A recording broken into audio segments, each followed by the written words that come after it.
everyone. Welcome to the 6th edition of One Club Denver's Fireside Chat. So great to have this esteemed panel. But before we do introductions, I'd like to do a quick shout out to our sponsors of this event. This is going to be, as I said, it's a 6th Fireside Chat for the One Club Denver, and the presenting sponsors are One Club Denver and Fortnight Collective. We'd also like to thank Cactus, $11 Bill, Integer, and Denver Ad School for sponsoring as well. We have this incredible panel here, and we should dive right into it because we have a lot to discuss. And I will ask a bunch of questions, but we also encourage the audience to submit questions as well. So I'm going to start out and just say, if every one of you can tell me your name, where you work, and what is a personal or professional mantra you live by. And so I am going to go to Erin first, and maybe you can just pass it on to someone else in the panel. All right, sounds good, Andy. Thank you for having me. I'm Erin Riley, and I am from CHIAT Day, Los Angeles. And when you posed that question, fake it till you make it popped into my mind, but I don't feel like that's very inspiring. So I should probably come up with something else.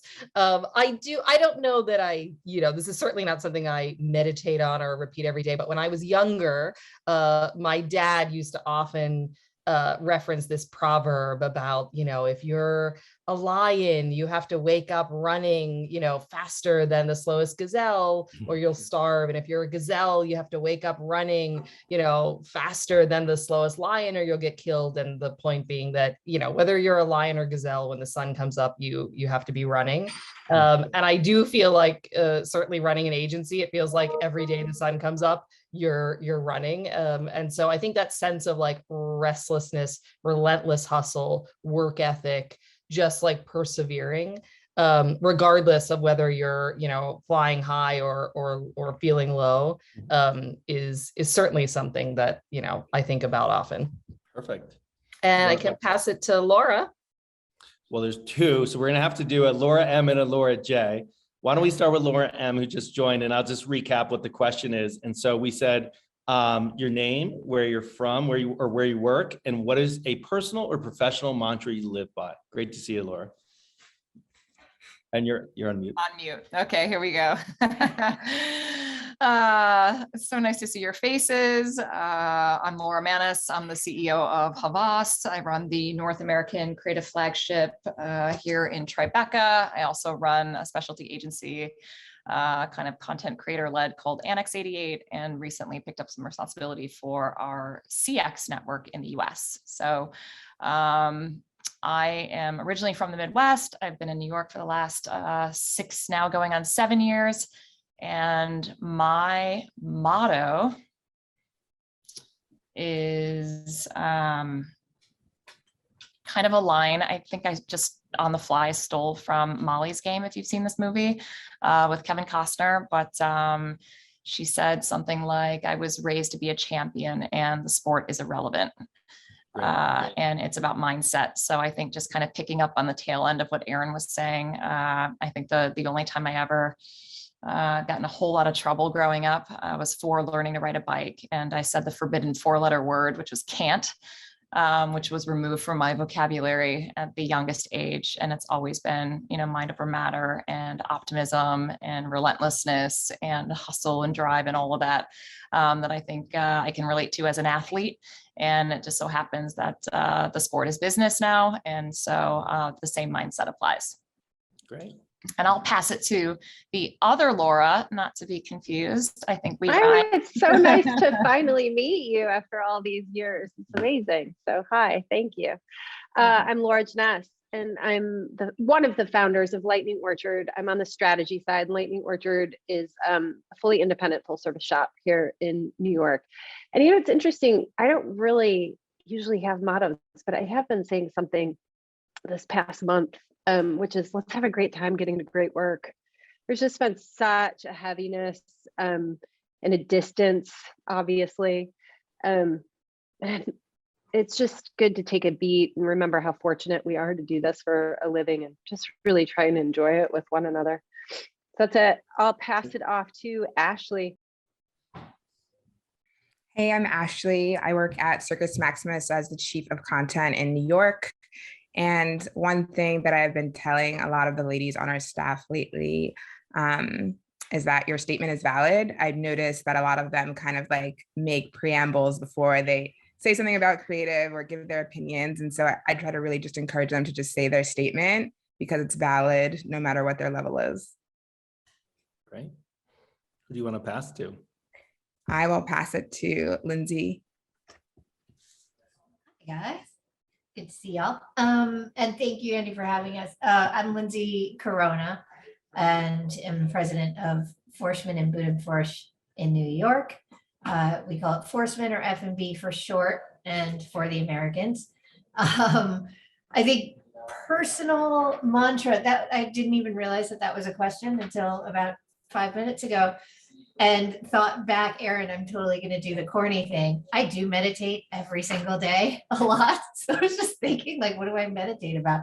And I guess for me, every morning I remind myself to bring light and love to every interaction and to make people better and happier every day. So that's kind of the purpose that I think about and meditate on every morning. So I guess it's a mantra. I don't know if that counts, but yeah, so happy to be here. Passing it off to the amazing Tiff. Aw, thanks. I got a great, that was a great intro. I am Tiff Rolfe, Global Chief Creative Officer of RGA. And I was thinking about this as everyone was going. I have kind of a professional statement or belief and also a little bit of a personal one. So I'll start with the professional one, which is creativity is everyone's job. And I've always had a weird sense of like being called a chief creative officer. I kind of never liked it. I even didn't have that title when I started my own agency, because the only way to get to great creative work and creative ideas is if we all believe like we're in service of that. We're working on them together.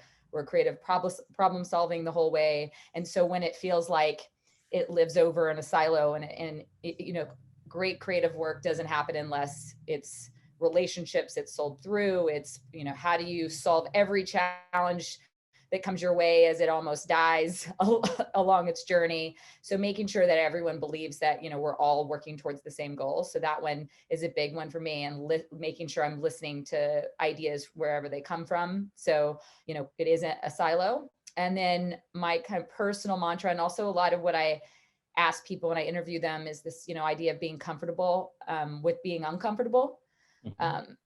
I've always sort of jumped towards maybe the unexpected routes, the ones that I was going to have to learn something new, do something I'm a little bit afraid of. And I think that is about learning. That is about growth. When I start to feel comfortable, I freak out, and that's when I leave places or have to escape situations, because I feel like then, it's not like living. You have to be growing. I would say this last couple of years, we probably all have been having to be comfortable with being uncomfortable more than anything, but it also just shows, I think how resilient we are and how much we can do. And sometimes it breaks us out of those habits, when we have to figure out new things. And so how do we always kind of force ourselves to be a little bit uncomfortable without having global pandemics, but daily. So that's another one that I believe in and try to live by. Great. Thank you. So the first question is going to be, any advice for your younger self or those other women just starting out in advertising? What would you give your advice to yourself or someone who's just starting out, who's watching this right now? Who'd like to start there? Maybe because I was late, I'll start. The advice I love to give younger women who are just starting out is, you can do this. You can do way more than you think you can. And Richard Branson is quoted all the time for having said, what is it? If someone gives you an amazing opportunity and you're not sure if you can do it, say yes, learn how to do it later. And I think it all maps back to belief. And what I open with, it starts with self-belief, your confidence, being raised to believe, that you can do anything and be anything, and that you're already everything that you want to be. You just need to go and be it.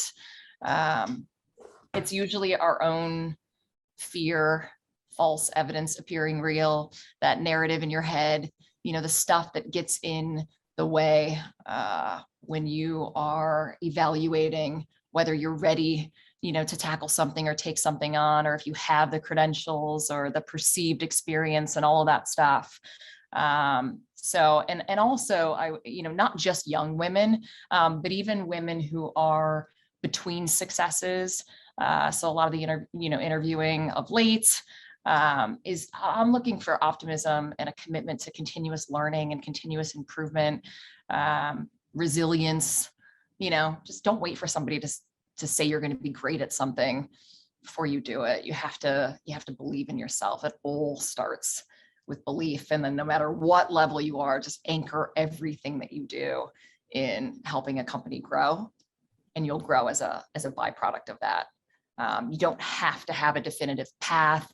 You don't have to have the trajectory all mapped out. It's about belief and a disproportionate impact on growth. Who else would like to answer that one? Yeah, I think I'll sort of probably build on that, because that was certainly part of what I was thinking. But I think it's also about not settling, which I think is an extension of that confidence and belief in yourself. If I reflect back, I think there were moments where I waited for someone else to validate that I was ready, or I accepted a compromised position or title, or I took on more than was humanly possible out of some feeling that I needed to prove myself before I could demand what I was worth. And look, I believe there is certain truth to that. I think you do need to obviously prove yourself and work hard, and nothing necessarily comes without hard work. But I think there were moments where I should have been more demanding of what I deserved, or recognition of my value. Sometimes a little too polite, a little too diplomatic, too patient. And so I think a little bit of being a little bit more demanding and not settling, not waiting your turn quite as much, was something I could have learned from, and I think many young women in the business could learn from as well. I can go. I'm trying to think back to my younger self, but I'd probably say keep your weirdness. There's strength in your weirdness. I think I grew up Oklahoma, not really knowing anything about the advertising world, and probably wanting to escape a lot of what I grew up, kind of a crazy childhood. And so what you realize is that, that point of view, that uniqueness is your strength. And so, making sure you're not trying to become something that you're not, because that's the thing that will always kind of root your strength. You said this a little bit, Laura, but this idea of saying yes to when others say no, I feel like some of the best opportunities I had were like the briefs no one wanted and no one was paying attention to, and you turn them into things when people aren't necessarily all running towards the same thing. You have some freedom and flexibility to make it your own. So, do that. And I think also this idea, I think we have a preconceived notion of like what it means to go, to go up, right? And to achieve things. And the pathways up is not always up. It's sometimes like sideways and backwards, and to this, this way and that. And a lot of how I got to where I am is because I probably made the choice to not just take that next step up, but to try something that was totally a different path, maybe looked a little bit crazy or like a bad decision. But I think it kept me learning, and everything that I did in that pathway got me then almost like catapulted me to the next level. And that I think goes back towards that idea of being a little bit uncomfortable and keeping learning. So great. Those were my things. So maybe another question to Ashley, Lyndsey, and Laura J. What do you think are the biggest challenges women face in the advertising industry today? Who wants to start there? I think a lot of it has to do with like emotional labor. I think as a woman, you're always invested differently, and you end up with a lot of the emotional labor of running a company that men kind of push to the side. You really want to create these great cultures and great experiences and help other women. And so sometimes your job description is not just your job description, and you end up like hurdling yourself with some of those other things. And with that comes like the way that women are perceived with their emotions, and feeling like you can't tap into them because you don't want some of the negative responses or stereotypes that come with that. And so on both sides of the end, there's like a lot of emotional labor of taking on those things, as well as like being mindful of how you're perceived because of those things. Great. Laura, you want to expand? Yeah, sure. I mean, everything to what Ashley just said, but it's interesting. When I started my career, what I felt I was up against at the time was obvious. It was just, you could point at it and it was just so obvious that it was overtly sexist and bad behavior. I think what's happened now is it's not obvious. It's not obvious at all.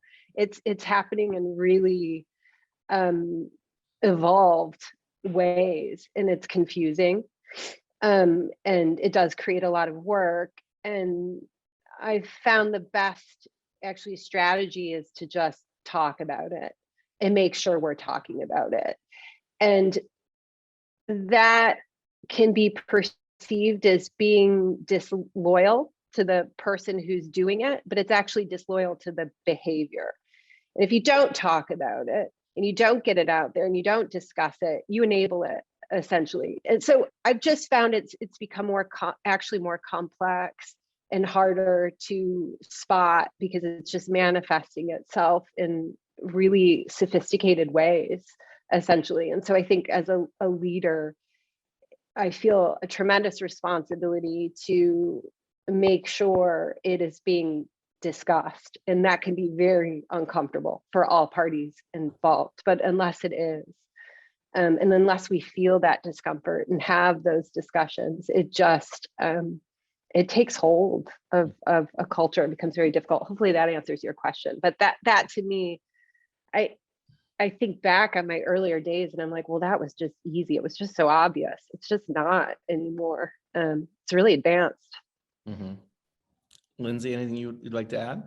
Yeah, I mean, I think building on that is we've come a long way, I think, in the last 7-8 years.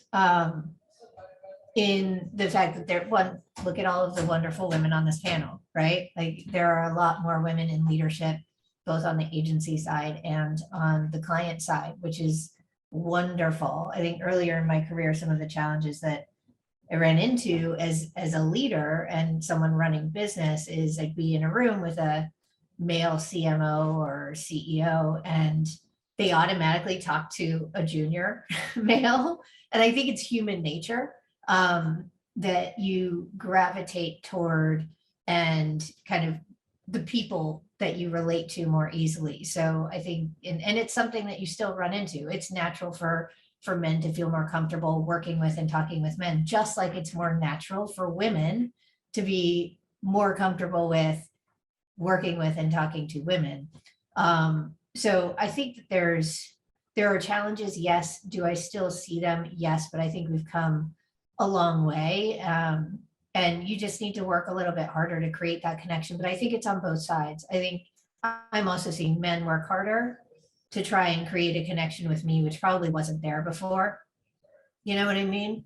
So I think it is very nuanced, like Laura was saying, and the fact that it is out there and you kind of acknowledge, whether overtly or not overtly, that it's there. People are trying, which I don't think was there maybe just 6-7 years ago, you know? Yeah. So I think we've come a long way, but still obviously a long way to go. And so it's a good segue to the next question, which is, in what ways can men in the industry, in the advertising industry, better support women? I'd like to answer that question. I think everyone already started to answer. It's like have the conversation. Yeah. We often stop meetings when people look uncomfortable, people mute and unmute, or something seems weird, and just talk about why it felt weird. Creating that culture and even just doing it yourself as a leader encourages somebody else to do it. I often like stop meetings and be like, hey, what was that about? And we have like really interesting conversations that lead to really great creative. I think we try to really create an additive culture, and everyone at Circus Maximus is extremely different. And so we have a lot of uncomfortable conversations that really make our work richer and make us closer. And like people have like left saying thank you to one another for like enriching their lives. And so I think it's just like, don't be afraid to like stop that moment and have that uncomfortable conversation. Okay. Anyone else want to answer that? I think it's about action. I think echoing a lot of what Ashley just said, I think there's a lot of support being voiced, both publicly and kind of directly. I think the voicing of it is great, but really it comes to kind of taking action and stopping and having the conversation and in public, doing things to provide that kind of support. I think the more we can do that, the better. It's all about action speaks louder than words, right? So. Okay. I echo that. Yeah. I'll build. First, I just want to say, like, there are a lot of really, really great men out there that have been hugely supportive and influential in you know, advocating and championing and taking gender out of the equation in many ways, and really leaning into just being really good, solid teammates. And it's refreshing. That having been said, when people ask this question, the first thing that comes to mind for me is listen to women, listen to understand, not just till we stop filling the air so another voice can be injected, but actually listening with empathy to understand. We're constantly being talked over and interrupted. I think it's just the nature of being in the industry that we're in. Everybody's like fighting, to get their words out. But even more so as women, I think we've been conditioned over the years, as sad as that is to be sitting in 2022 to say, like, please stop interrupting us. I think that's something that everybody can do immediately, is to just be more conscious and thoughtful and respectful when anybody of any color, of any race, of any gender at any time is speaking. Just listen to understand what they're saying and often what they're not saying. And the other thing is believe us, because a lot of times instinctively men don't. And that's something that, I think is a resistance that's there, that it needs to be constantly overcome in many ways. And so I would say give us disproportionate belief and credit for the without evidence-based, fact-based, just trust some intuition and believe what we're saying, and hear us to understand. Great, thank you. Yeah, Andy, I would say also, I think so many of you have made such good points about the conversation, being able to be honest and candid and express your feelings and sit with awkwardness. And actually, I think what I've realized in some of the inclusion training that we've done and, coaching, is that men, perhaps more than women, are really inequipped to have those conversations in the first place. We're coming from a place where we've been, in many cases, raised to be more in touch with our feelings and to be, comfortable being empathetic. And I'm seeing some of my male colleagues, and I'm like, geez, you are completely ill-equipped. You have been completely raised to not show weakness, to not be in touch with your feelings, to not be an empath, to not to literally be the antithesis of everything you need to be in this moment to relate to people that are different from you.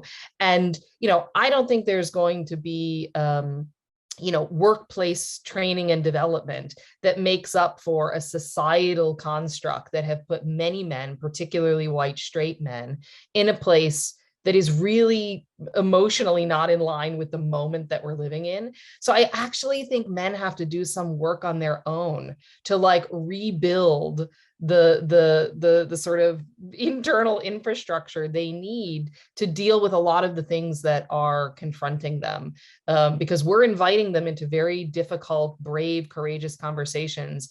And I think it is that much harder for them because they don't have the tools. They don't, they haven't listened to the podcasts and read the books and had the women, the female camaraderie that has kind of nurtured that in all of us, in the same way. So, I think there is a little bit of work they probably need to do on their own to just figure out how to deal with the feelings that they might be feeling as the world around them changes. Mm-hmm. That was so well said, Erin. What I would add to that, I've been noticing over the past few years how many times I hear men say like how unfair something is. And so I'd ask you to sit in that unfairness and just like really feel it, really soak it in. Because I think the learning comes from that very specific experience. So don't complain about it. Yeah. And, another thing I want to touch upon is like, it seems, there's a very disproportionate impact of the pandemic on women, like financially, physically, mentally. And that's definitely one of the tragedies of the COVID era. And so I'd love to talk a little bit about work-life balance, burnout, how to avoid it, steps your agencies are taking. But before we do, I'd love to show a video. So Tiff, I don't know if you want to tee up the video and then I'll pull it up while you do that. I brought it. It's one I had done a while back for a talk, and it was about what keeps me up at night. But before I went into what keeps me up at night, which was really nights being my time as a mom, it was a different kind of way of perceiving it. I shared what my day was like from kind of when I wake up until the night, and thought it would be fun to share. Can everyone see this? Okay, here we go. Love you.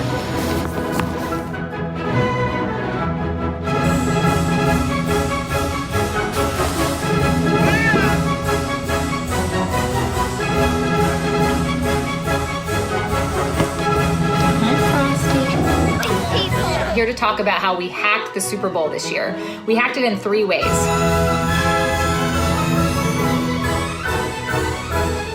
Okay, guys. Okay, bye.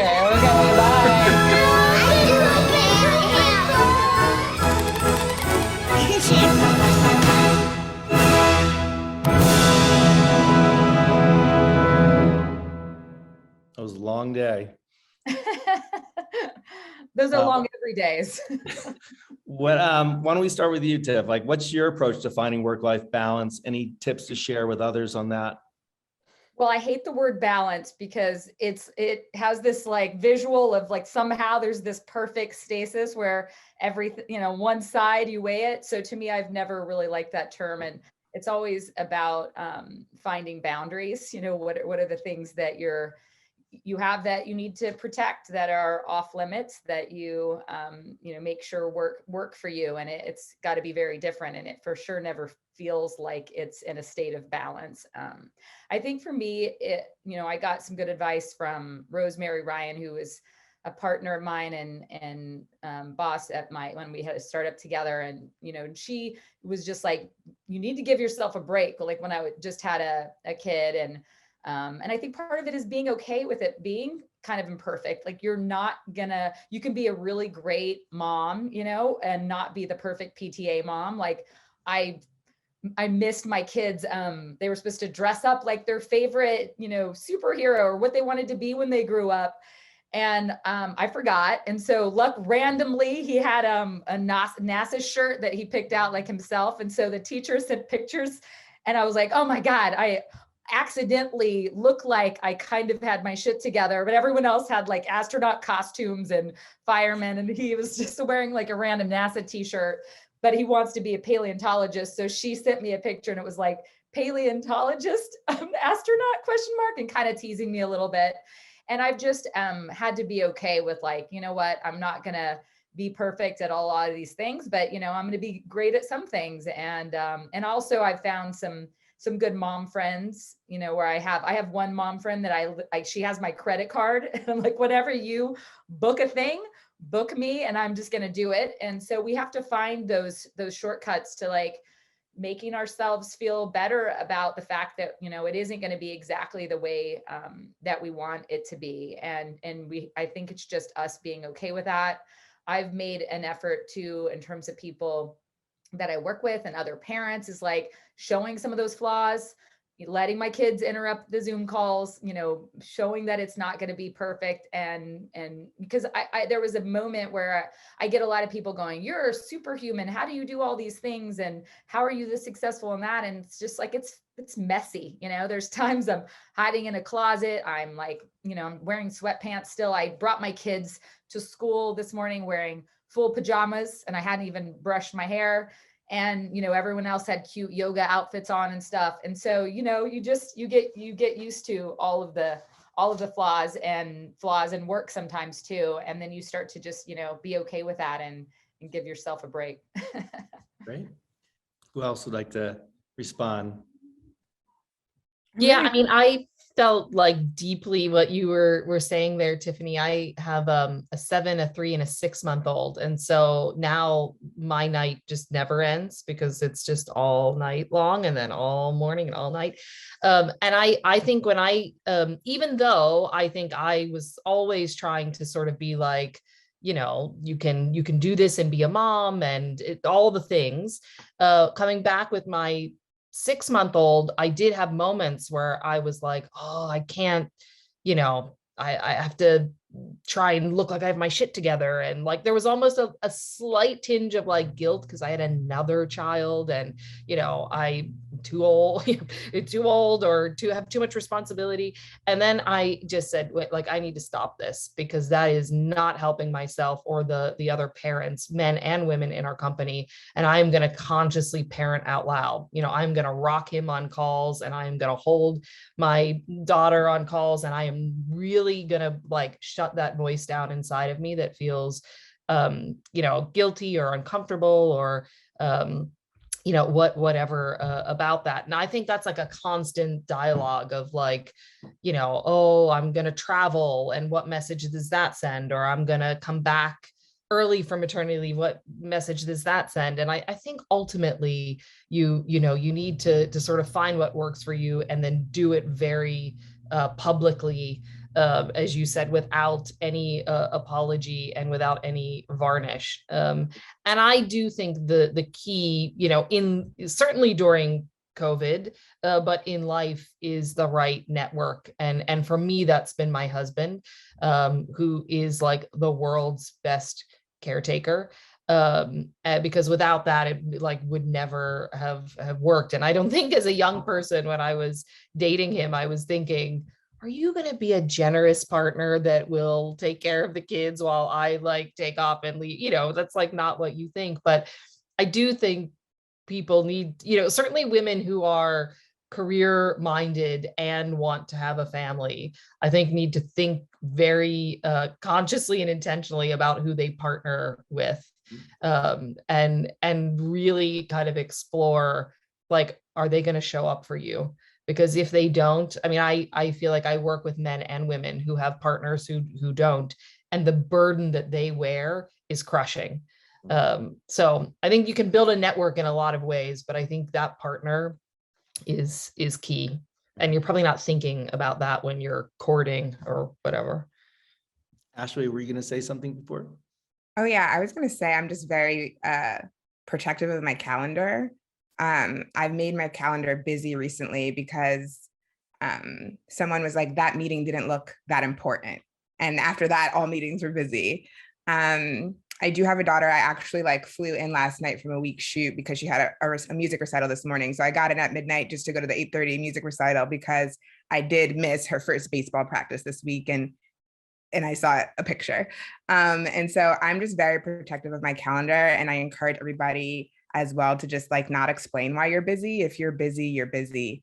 Like you're owed privacy and you're owed your time. And I think that like I do struggle with finding time for myself in the mess of taking care of the team and taking care of the family. But like the partnership thing, as you were saying, is like super key. I have like a really supportive husband and dad, and he was holding it down all week so that I could just really focus on the things that I was doing. But like mapping out. So like we would have calls and say like, she has baseball. Did you remember this? Billy has a birthday party this weekend. And did you buy the present? And so it's just like working as a team and not being afraid to ask for help. I was always afraid to ask for help when I was younger, and I felt like I had to be a perfect mom. But I've kind of just like let go of that, and it's helped me so much. I have a best friend mom at our school. She knows I'm busy. She's like, the school sent 15 emails this week. Here are the 2 important ones. And I'm like, thank you. She knows I'm busy. So just like finding your people really helps you thrive. Yep. Great. Thank you. So just to remind everyone that you can ask questions in a Q&A, and we have one from Honest Films here, which asks the question, is there work you've done recently that you feel has moved the needle on representation of women in particular? And obviously it could be your own work, or if there's something in the industry you want to point to as well. So I don't know. I can answer that real quick, just from a strategy standpoint. My side, like one of the things I've noticed getting, the client brief in any client brief where we're targeting women, I've noticed this really bad pattern where it starts from a place of assuming weakness, like there's a problem in a woman's life, and then, oh my God, we get to come in as a brand and save the day. And so that's one thing I've just stripped out of all briefs that come from clients and internally. We're actually not going to assume weakness. We're going to assume strength. And when you assume strength in women and capability, you get to a different body of thinking and work. So that's one thing that really actually gets on my nerves, that I work believe it or not, I have to do quite a bit of a sell job on my end to really take that out of the thinking process and the creative development process. Great.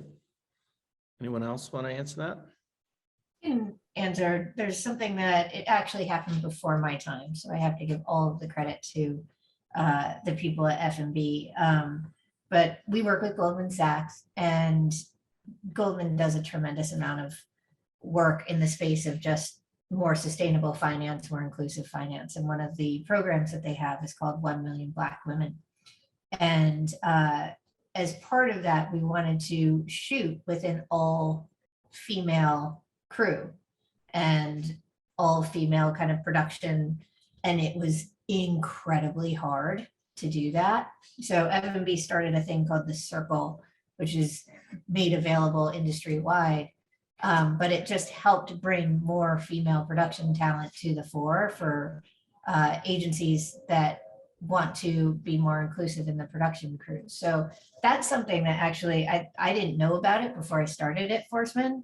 And when I found out about it, I was like, wow, that's a big deal. I can't believe you guys just did that and kind of put it out there, and there's a whole website and everything. So I'm really proud of the team that was behind that, and in particular Kim Jose, who's our head of production, who's amazing. But yeah, that is the first thing that came to mind for me. Not a piece of work, but kind of, I guess. Mm-hmm. Okay. One of the things we've been doing at Havas for a few years now is we incepted a program called Fem Forward, specifically targeting women who are at the midpoint in their career to help accelerate at a faster pace, because we were seeing that just when you look at the mix from a gender perspective, we were doing well in the early years. We were even doing well to the midpoint, but then there was that natural drop off around MD. And certainly as you start to get into kind of the C-suite, we were saying like, what could we focus and do? And it's a whole life program. So it's 6 months, cohorts around the world. We've done this in 30 countries now. And as a result, we've not only accelerated these women at a faster pace, but the retention and the rate of promotion go hand in hand. And so even during this great resignation, where obviously with the dynamics of household shifting, we've just, we've seen tremendous retention as a result of this program. And in fact, it started to inform, if we can do this for women, how can we get more underrepresented groups at a faster pace? How can we develop programming that's concentrated specifically on the mix? And so, because of those learnings, I think, and because we were able to hone it for women, we're now able to see, some of those benefits paying off from a broader diversity, equity, and inclusion standpoint within the company, just in terms of, skip level promoting at a faster pace, investing in whole life programming and things that are going to really make an impact, not just on the transactional nature of the work that they do in the company, but as it relates to their whole life. And so I think these programs are really important. And there's a whole set of, mental health and wellness that's a part of it. Even, philanthropically, just making sure that there's more meaning in the work experience in general. And then what is our role as leaders to make sure that we're accelerating that in every way that we can. And that's, I think, some of those programs that don't have hard costs associated with them, but take focus, time and attention to make sure that they're having the right kind of impact. Yeah, great. I was going to just add, while we have some great work that I could probably point to, I think it's also just how we work is almost the most important, like around this area. And it's interesting when we did like a survey of all of our employees and, who wants to come back into the office. And it was amazing how many women actually were far more comfortable with being remote, wanting to let that flexibility to persist. Even some of my counterparts, other global CCOs, men, that I'm in events with and things, they were just like ready to get back in the office. There was a bit of, I want to get back to that amazing office where, place where I could travel and do my own thing around the world and walk through the office and express dominance and power or whatever it might be. I was like the opposite. I was like, I didn't even want to take on a global role. I was scared of a global role. I became global CCO in the middle of the pandemic. And I was like, when would I have ever been able to be a global CCO from my guest room in Shelter Island, which I had never even been able to skip a day of work and like work remotely without feeling like bad about, or even, was it even possible, And so I then for 2 years lived in Shelter Island and worked from my guest room and had a global role and met with global teams. And I did all the things that I would have had to do, which I would have had to be on planes every week, away from my family. And that to me was like torture. So I've seen, a lot of the people at our offices the women especially want to have that flexibility. And so we've embraced that. We're allowing for as remote or flexible as people want to be. A lot of our work happens across offices anyways.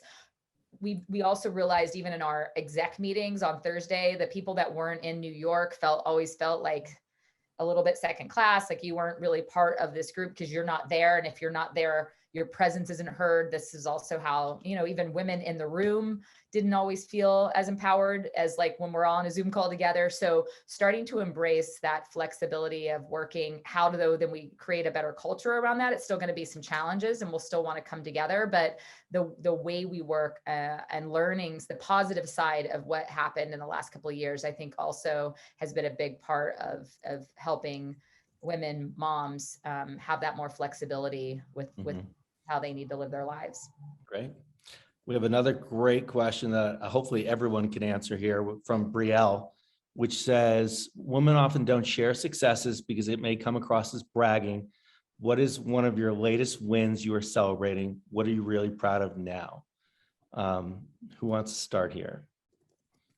I'll give this really, because I'm trying to be better at this, but starting an agency with zero outside investment and still standing after the hitting of a global pandemic is something I'm deeply, deeply proud of.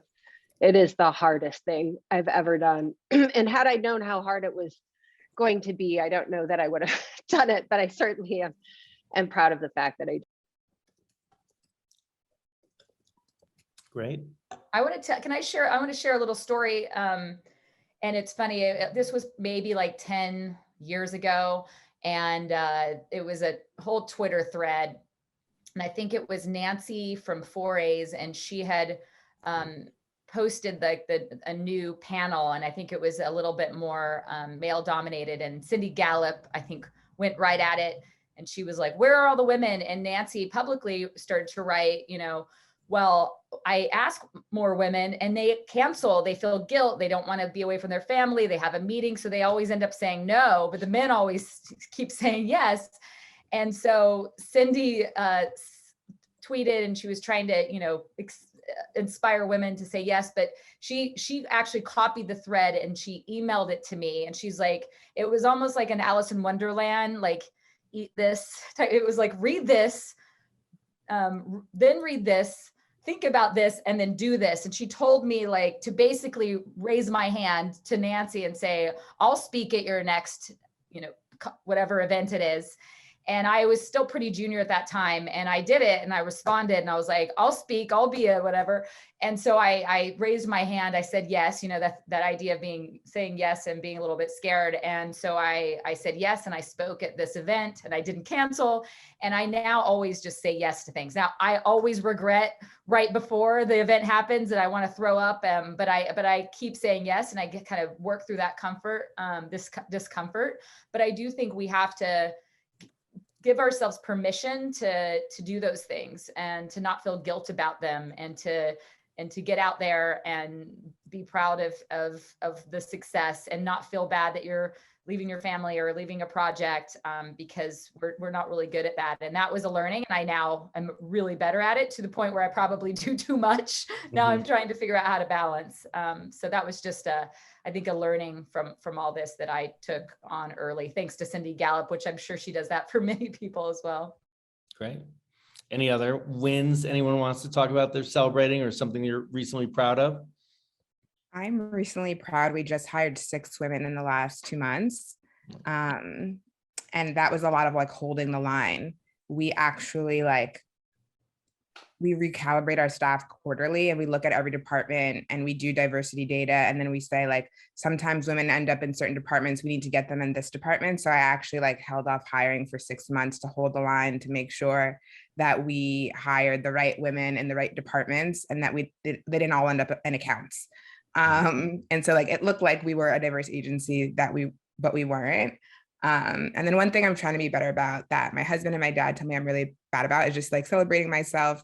And so I was named Adweek 50 last year. And so I recently just came into advertising from entertainment. And so there was definitely a lot of imposter syndrome. And so that was kind of exciting. And my husband printed it out and tries to put it behind me when I'm on meetings, but I always take it down. That's great. All right, we have a bunch of questions we got to get through. We have about, 12 minutes, maybe one or two you can answer each one. So the industry this is from Marcia. The industry is wanting to bring everyone to the table, including women, BIPOC, and LGBTQ+. Do you run into some client tokenism or the veil of white saviorism?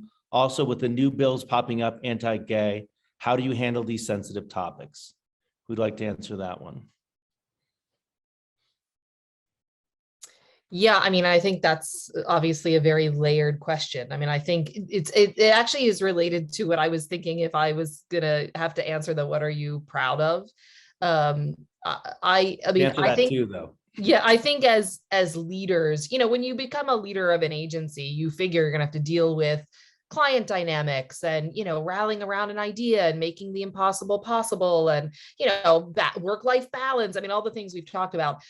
What I never anticipated that I would have to deal with is systemic racism and systemic inequality and the mental health impact of a pandemic, and feeling responsible for the humanity of our people. You think about creating a good employee experience, but when you really think about the fact that you have your people's hearts and souls and mental health in your care in some way, I think that added a layer of challenge that I certainly think there were moments that really lacked elegance and were very hard lessons learned. But I think just getting through that and staying committed to trying to do the honorable thing and the fair thing and the right thing.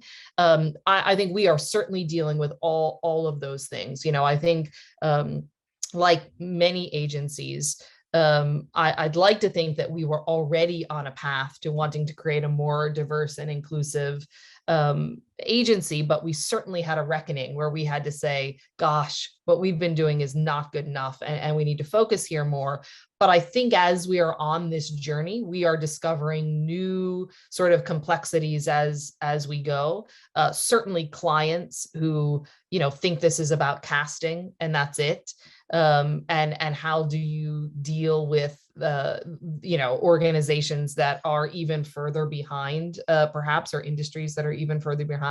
And then even within our own agency, making sure that, okay, now we've brought in a more diverse group. How are we nurturing those folks? How are we creating the right environments for them to thrive? How do we not make this superficial? Okay, pat ourselves on the back. We're better than the national average. How are we really creating space for people to be their authentic selves and thrive, and actually recognize, while we are really different in some cases, we come to the table with very different life experience, and how do we resolve conflict in many instances where we are all humans, very flawed, trying to get better, and maybe are not totally prepared to navigate these waters. So I don't have an answer for that question. I think what I would say is, it is about showing up every day and being willing to be, I think, humbled in the journey. I think as leaders, your instinct is to project that you've got it under control, that you know what you're doing, that you've got this sort of managed. And I think that this is certainly an area that we have to be honest that we do not have it under control, and we are like really kind of learning as we go. I think you just have to have values, and sometimes I think that means probably separating from certain clients if you try to educate them and bring them along and they're really unwilling. I think it's too much dissonance with the values of the company, and it probably means you need to walk away. Great. I'm I sorry, go don't on. know if you want any more answers on that. Yeah, please. Say, I can totally relate, Erin, too. And, coming into this role, remote, pandemic, and then we all kind of had a bit of a reckoning. And I also feel like we were not doing terribly, but like had to do fundamentally better. And I think the big thing for us was like, it can't be something on the side. It can't be an add-on. How do you change how you operate? Like, this is how we fundamentally need to reward people. We need to change how we work. We need to, really shift a lot more. We have to be super transparent, releasing our data, holding ourselves accountable. And the only way we can advise our clients on this is if we are living it and understand it and are doing it ourselves. And that's, our job is to help our clients through these things. But it's like, if we're not fundamentally doing it in a real way, and aren't just speaking it, but actually living it, then we can't actually help clients, right? And then clients, I think for them, it's helping them know when they should get involved and be part of the conversation and have real action, and when not, and what about them as they're not jumping into it just because it's a conversation, but what's authentically their role here? How can they add value here? How can they add value to the conversation, contribute in some way? When do they just need to shut up and get to work? And when can they actually put things out there? Sometimes you need to put some things out there because then it holds you accountable. And so a lot of what we've been doing is just helping them navigate this, but making sure that they're coming at it, with real actions and intent. And some of our clients were great and even better, than us in some cases. And we learn from each other, and we continue to. And I think not ever letting it slip into the back burner when you feel like the energy is not there, because I think that's the part too, is where we get into, defaulting into another mode, and you just have to always put attention on it, but really helping clients make sure that they're entering in it in the right way, and that we're helping them do the work that they need to do as well. Great. What I love about that, Tiff, too, is because that's where the external perspective becomes so valuable, I think, to these companies who are setting the best of intentions, but need an honest dose of reality. And what was ever wrong with just making someone's teeth like slightly whiter and just owning that and being really, really good at that functional role and not trying to take on some of the world's biggest challenges and further the cynicism that exists in the gap between what you're out communicating and what you stand for and the actual lived experience somebody has with your brand. That gap, that delta where it is so inauthentic. Not everyone wants to hear from you in their email box that you're with them just because, you know, they maybe transacted within the last couple of years. I think these are the kinds of things that where agencies can come in and really be those trusted voices and leaders and give permission and forgiveness to be meaningful and relevant and maybe even entertaining and provide levity, not necessarily, you know, benefit humanity and in it for society in a way that feels disingenuous to the behavior of the company, given its change management program. So I totally, agree with you on owning it in the authenticity piece. Yeah. And then I guess if we can get Laura and Lyndsey to answer, there's a question about how do you think that we as female leaders can elevate and raise up younger women in our industry? And I think there was a similar question about, a woman designer who felt undervalued. And I'm trying to find that question. But just, if you could just expand on that, how someone who's feeling undervalued, any advice for them? And then also just how, as female leaders, can elevate and raise up younger women in our industry? Yeah, I kind of take the approach of just one amazing woman at a time. I have the great pleasure of having a lot of female mentors, but also really work hard to make sure that every single woman that I get to work with feels absolutely supported and has a clear path for how they can be successful, how they can grow. I tell them, coming back to what Laura said earlier, like, believe in yourself, you can do it, you can do it. And I think it's those, like, through the pandemic, I learned the importance of one-on-one relationships and checking in with people directly and showing people that you care. And I think doing that one amazing woman at a time, at least that's how I approach it, is just making sure every person I've had a chance to work with feels cared for and supported and can call me anytime about anything, whether we're working together or not. So yeah, that's kind of my approach, and tell them to believe in themselves. They can do it. Laura J., any last thoughts for you? Yeah, it's actually one of the reasons why I decided to start my own company. I realized every time I was working somewhere else, I was so busy surviving the cultural climate and just trying to survive, having a voice at the table, I'd be exhausted. And I wasn't a great help to anybody because I was just surviving myself and trying to be treated equally, not only as a woman, but as a strategist in very heavily creative environments. Good luck. It's hard. It's exhausting. So for me, I wanted to start an agency where I wasn't burnt out trying to survive my own path. And if I just created that equality from the onset, it would free me up emotionally to be able to bring up as many people as I possibly could. And that's exactly what's happened. I have a ton of energy. And that, to me, it's just about spending time and creating that emotional availability for other people. And if you're surviving your set of circumstances, you just can't do it. Mm-hmm. Great. So unfortunately, we are at time. So that concludes our fireside chat. But I do want to personally thank all the panelists for such an inspiring and insightful session. It's been amazing. So, and I know everyone who was watching has learned so much from it. One last housekeeping note for the One Club Denver. I did want to welcome all of you in the state of Colorado to the One Club Colorado A Basin Beach Party next Friday, May 6th. There will be food. Lyndsey's getting a kick out of it. She went to see you, so she knows exactly what that is. But there'll be food, drinks, music, and of course, some spring skiing. All are welcome, and all the details of the event are on the One Club Denver website. So again, thank you to the panelists for an amazing session. Have a great weekend and appreciate all your time. Thanks, Thanks, everyone. Andy. Thank you.